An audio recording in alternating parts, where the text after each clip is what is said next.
వాడి మనుషులు అన్యాయంగా వీళ్ళింటిని తగలబెట్టారు. ఇదిగోండి కంప్లైంట్, యాక్షన్ తీసుకోండి. సరే సరే, ఇది ఇలా ఉంచండి. దానికంటే ముందు ఇది వినండి.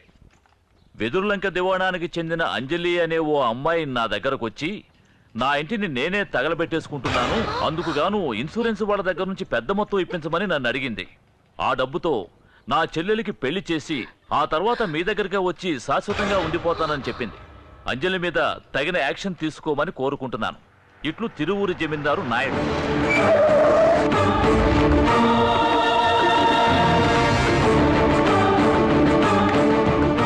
ఇన్స్పెక్టర్, నన్నెందుకు రమ్మన్నావయ్యా? మీరు ఈ అమ్మాయిని తగలబెట్టినట్టు కంప్లైంట్ ఇచ్చారండి. అంతకంటే ముందు నేనిచ్చిన కంప్లైంట్ ఏమైంది చూసారా? నేను ఇది అడిగితే ఆయన అది అడుగుతున్నారు. నన్ను ఏం చేయమంటారు? వాడు పడేసిన ఎంగిలి మెతుకులు తిని విశ్వాసం చూపిస్తున్నావా? వీడిని డబ్బుతో కొనేసానన్న అహంకారంతో నవ్వుతున్నావా? వాణ్ణి మాత్రమే కొన్నావా? ఇదిగో వీణ్ణి కూడా. వీడిక్కడికి ఎందుకు వచ్చాడో కూడా నాకు తెలుసు. ఇటువంటి నీచులకు తోడుగా ఉన్నావే, నీకు సిగ్గుగా లేదు? మా నాన్నని హత్య చేసి జైలుకెళ్ళాడే నీ కొడుకు ఈశ్వర ప్రసాద్, అతనే హంతకుడు. హంతకుడని చెప్పాల్సింది చనిపోయిన మీ నాన్ననేరా. వరుసగా ఏడు శవాల్ని నా ఇంటి ముందే పడుకోబెట్టాడ్రా. నీకు గుర్తుందా? మీ నాన్న చెయ్యి పట్టుకుని మా దివాణానికి వచ్చి తిని 3 రోజులయ్యిందని ఏడుస్తూ నించున్నా. మా వారు మా దివాణంలోనే మీ నాన్నకి ఓ పనిప్పించారు. మా వారితో నమ్మకంగా ఉన్నట్టు నటించి పార్ట్నర్ కూడా అయ్యాడు. చివరికి ఆస్తి మొత్తం కాజేయాలని ఆశపడ్డాడు ఆ ద్రోహి. అందుకోసం ఓ పథకం ప్రకారం నా కుటుంబంలోని అందరినీ కార్ యాక్సిడెంట్ చేసి చంపేశాడు. ఇదిగో ఈ అంజలుందే, వీళ్ళ నాన్నతో కలిసి ఆ యాక్సిడెంట్ లో చనిపోయింది 7.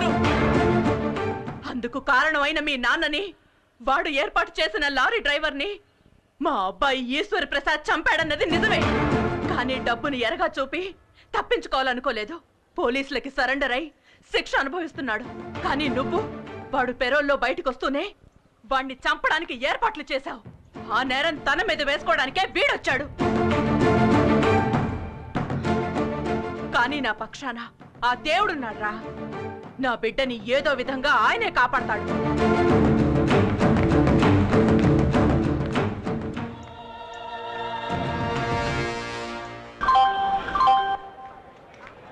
నేను ఎమ్మెల్యే రామలేరు మాట్లాడుతున్నాను. చెప్పవయ్యా. బయలుదేరారండి? మీరు వచ్చి ముందు నిల్చుంటేనే మా అబ్బాయి పెళ్లి జరుగుతుందండి. నీ కొడుకు పెళ్లికి రాకుండా ఉంటానా? ట్రైన్లోనే ఉన్నా. రేపు ఉదయానికల్లా నీ ముందుంటాను, సరేనా? ఉంటాను. అలాగే.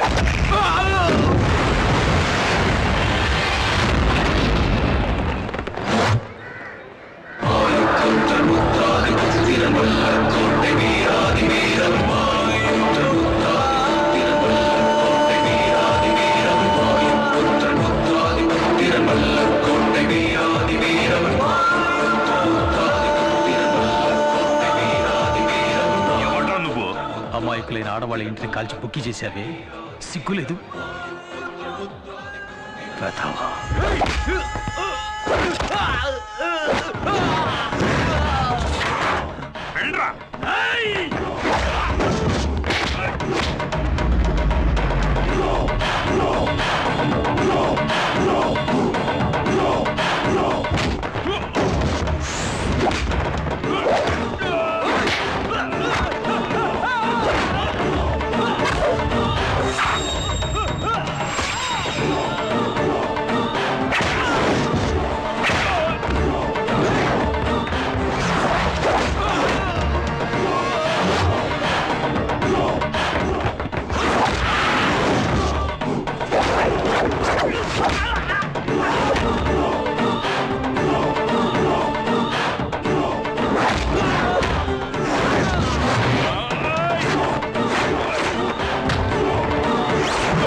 రేయ్, మరోసారి అమ్మాయికి నీ వల్ల ఏమైనా ఇబ్బంది కలిగిందో నువ్వు ప్రాణాలతో ఉండవు.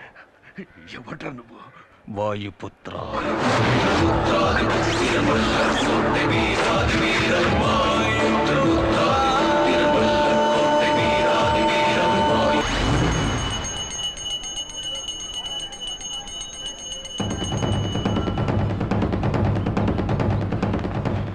ఎందుకంత హడావుడిగా వస్తున్నారు? తిరువురు నాయుడిని వీర ఉతుకుడు ఉతికాడంట. దెబ్బలు తగిలాయంట. వాళ్ళ తమ్ముడు రుద్రపతికి చెయ్యి ఫ్రాక్చర్ అయిందంట. ఎవరా కొట్టింది? కొట్టింది ఎవరో వాళ్ళకే తెలియదంట. పేరు మాత్రం తెలిసటమ్మా. అతని పేరు వాయుపుత్రట.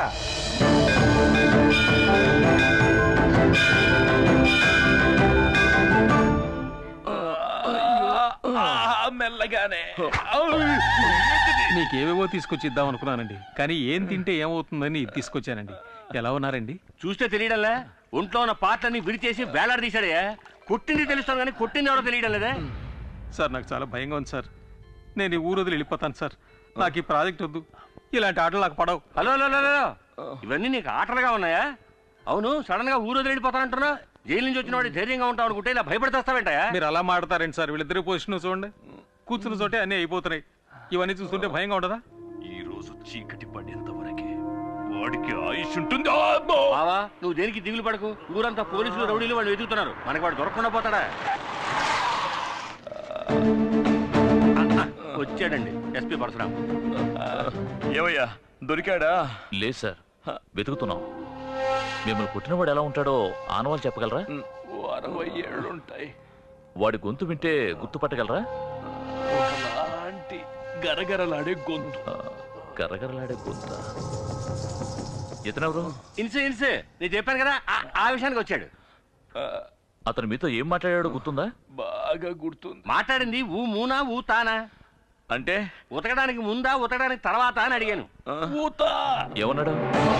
మరోసారి అమ్మాయికి నీ వల్ల ఏమైనా ఇబ్బంది కలిగిందో నువ్వు ప్రాణాలతో ఉండవు. ఇలా గరగరా చెప్పాడు. ఓ రేయ్, అదే డైలాగ్ని గరగర గొంతుతో నువ్వు చెప్పు. అదే డైలాగ్ నన్ను చెప్పమంటారా? అవును. ఓ అమాయకురాలైన పిల్ల ఇల్లు కాల్చి బూడిద చేశావు. మరోసారి ఇలాంటి పని ఏదైనా చేస్తే నిన్ను ప్రాణాలతో కాల్చి పాతేస్తా. వాయు పుత్ర. అన్నయ్య, ఇది యాక్టర్ నాగభూషణ వాయిస్. సూపర్. ఇంకోలా మాట్లాడు. ఓ అమాయకురాలైన పిల్ల ఇల్లు కాల్చి బూడిద చేశావు. మరోసారి ఇలాంటి పని ఏదైనా చేస్తే నిన్ను కాల్చి పాతేస్తా. వాయుపుత్ర. సుధాకర్ వాయిస్. ఏయ్, స్టైల్ మార్చవయ్యా. స్టైల్? అవును. ఒక అమాయకురాలైన పిల్ల ఇల్లు కాల్చి బూడిచ్చేసావు. మరోసారి ఇలాంటి పని చేస్తే నిన్ను కాల్చి బూడిచ్చేస్తా. వాయుపుత్ర. ఇలా కాదు, ఇంకో విధంగా. ఇంకో విధంగానా? అవును. బ్రదర్, ఒక అమాయకురాలు ఇల్లు కాల్చి బూడిద చేశావు. మరోసారి ఇలాంటి పని ఏదైనా చేశావంటే నిన్ను ప్రాణాలతో పాతేస్తా. ప్రాణాలతో పాతేస్తా. వాయుపుత్ర. ఊరుక. ఇక్కడేమైనా మిమిక్రీ షో జరుగుతుందా? దారి కాచి మమ్మల్ని కొట్టింది వెదుర్లంక జమీందారు మనుషుల్ని నోట్లో వేలేసుకున్న పిల్లడు కూడా తెలుసు. అది కూడా తెలియకుండా ఇక్కడికి వచ్చి మా ఇంట్లో వెతుకుతున్నావా? అక్కడికి వెళ్ళేదిగా. వస్తాను సార్. సార్, ఎందుకైనా మంచిది కాస్త జాగ్రత్తగా ఉన్నాడు. ఆ వాయుపుత్ర సామాన్యమైన వాళ్ళ నాకు అనిపించడం లేదు. ఈ మాత్రం మాకు తెలియదేటి. ఈసారి వాడు నా చేతికి చిక్కాడో అయిపోయాడే. ఏంటి వాయుపుత్ర నీ శిష్యుడా? ఏట్రా పెద్ద వాయుపుత్ర? ఆడ అసలు పేరు తూతికి మోహన్ రావు. నాలాగా పౌరుషం అన్న పేరు కావాలని నా కాళ్ళు అట్టుకుని బతిమాలాడు, బామాలాడు, ఏడ్చేసాడు. ఊతే పోయింది లేని కోతంత పెద్ద మనసు చేసుకుని నేనే వాయిపోతానని పేరెట్టినానికి. మీరే పెట్టారా? అవునే, ఏదో ఒకటే పెట్టానటి. తిండెట్టి పోషించాను. ఆడికే తెలుసు కొడత కొడుకు. కర్ర సాగుతో మొదలెట్టి కుర్చీ నుంచి కరాటే దాకా అన్ని ఇజ్జలు నేర్పించింది ఈ ఎదుర్లంక అంశరాజనే. గొప్పోళ్ళండి మీరు. ఎప్పటికైనా తెలిసింది కదా. చూడటానికి అతను ఎలా ఉంటాడండి? 6 అడుగులు హైటు చిరంజీవి ఆంశుని. ఏం చేస్తా, నేను నేర్పిన ఇద్దరన్నిటితోటి నా శిష్యుడు ఇప్పుడు పెద్ద హీరో అయిపోయాడు. శిష్యుడు అయినా ఎప్పటికీ నా పేరు చెప్తే నా శిష్యుడు గడగడలాడిపోతాడు. ఏమంటే గురు భక్తి. అందుకనే నేను ఒక నిర్ణయానికి వచ్చేసాను. నన్ను తరిమి కొట్టిన వాళ్ళందరినీ ఆడి హిట్ లిస్ట్ లో చేర్చి లేపించేస్తారని. ఏమంటే తొందరపడి మీరు అలాంటి నిర్ణయం తీసుకోకండి, ఊరికి మంచిది కాదు. అంతేనంటావా? అయితే లగెత్తుకెళ్ళి మీ అన్నయ్యకి కాపు సారాయి చేపలు ఎప్పుడు అట్టుకొచ్చి ఇప్పుడే తీసుకొస్తాను. నమస్కారం అన్న. సర్లే సార్. పడిపోతారు. నాతో ఎట్టుకోకు, దెబ్బతినేస్తావు. చూసావా కరెంటు షాక్ తిన కాగ్గాడి కాగ్గోలా. మొత్తానికి ఈ ఊరంతా వాయిపుతో గురించే మాట్లాడుకుంటున్నారు. నీ జాగ్రత్తలో నువ్వు ఉండు.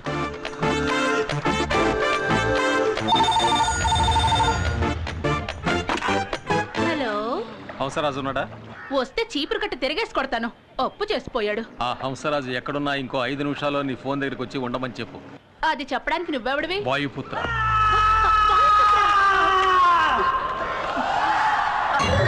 అలాగేనండి. నమస్కారం అండి. నమస్కారం. ఎందుకండి అలాగే ఉన్నారు? నేను డల్గా ఉంటావేట్రా? మామూలుగానే ఉన్నాను కదా. నా శిష్యుడు ఫోన్ చేసి రమ్మన్నాడు, ఎందుకో తెలియట్లేదే. ఏదైనా సమస్య వచ్చి ఉంటుందంటారా? ఎవరికిరా? ఏనా ఒక కలర్ తాగాలండే. ఎందుకు? తాగిన తర్వాత డబ్బులు లేవంటే మీద పడి కుమ్మేందుక? పోరా.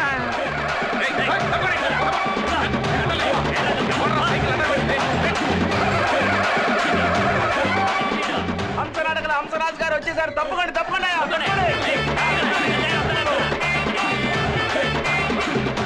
నమస్కారం. రండి కూర్చోండి. అయ్య బాబు, నాకే? మీకోసమే. కూర్చోండి. అయ్యో, అందరూ అన్యాయంగా మర్యాద ఇచ్చేస్తున్నారు నాకు. ఏమమ్మా, వాయిపోతాను నాతోనే మాట్లాడుతానన్నది. అయ్యో, ఫోన్ మోగేసింది. ఏం చేయాలో ఏటో. ఇదిగోండి, మాట్లాడండి. హలో, నేను వాయుపుత్రాని. నేనే అవసరాజును మాట్లాడుతున్నాను. నేను ఎప్పుడు ఇద్దరు శిష్యర్గం చేశాను. నా కరసాము కరాటే నేర్పించావా? ఆవేశంలో ఏదో చిన్న తప్పు చేశాను. అందరి ముందు నా పరుగు తీసి ఎండగట్టక వాయిపుత్రా. ఇంకోసారి నువ్వు ఇలా ఊళ్ళో చెప్పుకుంటూ తిరిగావో వెన్నుముక విరిచి సూప్ పెట్టేస్తాను. తవరా పని చేయకముందే ఒళ్ళంతా ఓనం అయిపోయింది. తిన్నగా చూస్తే మీకే తెలుస్తుంది. కానీ నా ఒంటి మీద చెయ్యి మాత్రం పట్టడానికి లేదంటే. అయితే నా మాట విను. నేను చెప్పినట్టుగా తూచా తప్పకుండా చెయ్యాలి. అడ్డదిడ్డంగా ఏమైనా వాగావో అద్దంలో చూసుకోవడానికి నీ మొహం ఉండదు. ఈ మొహం దానికి కూడా పనికిరాదేటి? చెప్పు శిష్యా.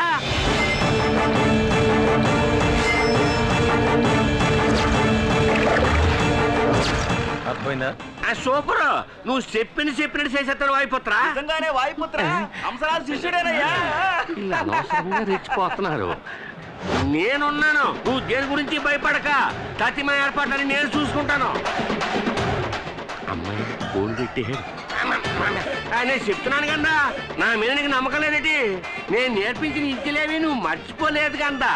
అదేరా నువ్వు ఈ గురువుకి ఇచ్చే గురుదక్షిణ. ఆ తర్వాత శిష్య, నేను సాగు చేసే కర్రట్టుకెళ్ళావు కదా, అది నువ్వు తీసుకొచ్చి మా ఇంటికాడ ఇచ్చి ఆ కర్ర తెప్పపోతే నా ఒళ్ళంతా ఓ సలపరం ఎక్కిపోతుంది. ఏంటి ఉస్సు? ఎవరది? ఆడే నా శిష్యుడు ఆయిపుత్రుడు. ఓ, నా సాముకారు అరగంటలో మా ఇంటికి వచ్చి తీరాల బ్లేడీ ఫూల్. హంసరాజు నిజంగా నువ్వు చాలా ఇది అర్థం కాదు, ఆరంభమే. మీరే చూస్తారుగా. అవును, నేను నీకు ఎంత బాకీ ఉన్నానన్నా? అదేవో అక్కర్లేదులే హెచ్చారు. ఇచ్చారంటే హంసరాజు. అయ్యి బాబు, ఎంత అందంగా నేసావు నువ్వు. అవును. ఇది ఇక మీద అది అంతే హంసరాజు గారు. తమ్ముడు అన్నా, నువ్వు ఎన్నోసార్లు నన్ను కొట్టావు, నేను తనులు తిన్నాను. అలాగే నేను తనులు తిన్నాను, నువ్వు ఎన్నోసార్లు కొట్టావు. అది అందరికీ తెలిసిందే కదా. అవును, అవన్నీ మర్చిపోయి ఈ ఆడి నుంచి నువ్వు కూడా వచ్చి నా శిష్యుడిగా చేరిపో. అది రైట్, నువ్వు లెఫ్ట్. ఈవిడ రైటా? నా శిష్యుడు వాయిపోతరా. ఇప్పుడు నేను చేసిన తప్పుకి పరిహారం చెయ్యాల. పలహారమా? పలహారం కాదు, పరిహారం. అయినా పలహారం పేరు చెప్పి నాలో నా ఆకలిని లేపేశావు. నాకు 2 ఉల్లిపాయ బజ్జీలు, 2 మసాలా వాళ్ళు, 2 అరిసెలు. వీడికి ఏం వద్దు. And for more videos, please subscribe to iDream. Please subscribe to iDream. Please subscribe iDream. And please subscribe to iDream. For more videos, subscribe to iDream. please like, share and subscribe to the channel. Congratulations, iDream. Subscribe to iDream. Subscribe to iDream. So subscribe to iDream Media. iDream team అందరికి huge congratulations. Please subscribe iDream Media. Please subscribe to iDream. Subscribe iDream. Please subscribe to iDream. iDream అంటే నా కళల channel subscribe చేసుకున్న నోరు తిరుగుతలేదు. మీరైతే గంట గుర్తు కొట్టండి. For more such videos, please subscribe to iDream. Subscribe to iDream. Please subscribe to iDream. Please subscribe iDream Media. Please do subscribe to iDream. Please subscribe to iDream Media. For best entertainment and information, please subscribe iDream. And don't forget to subscribe to iDream.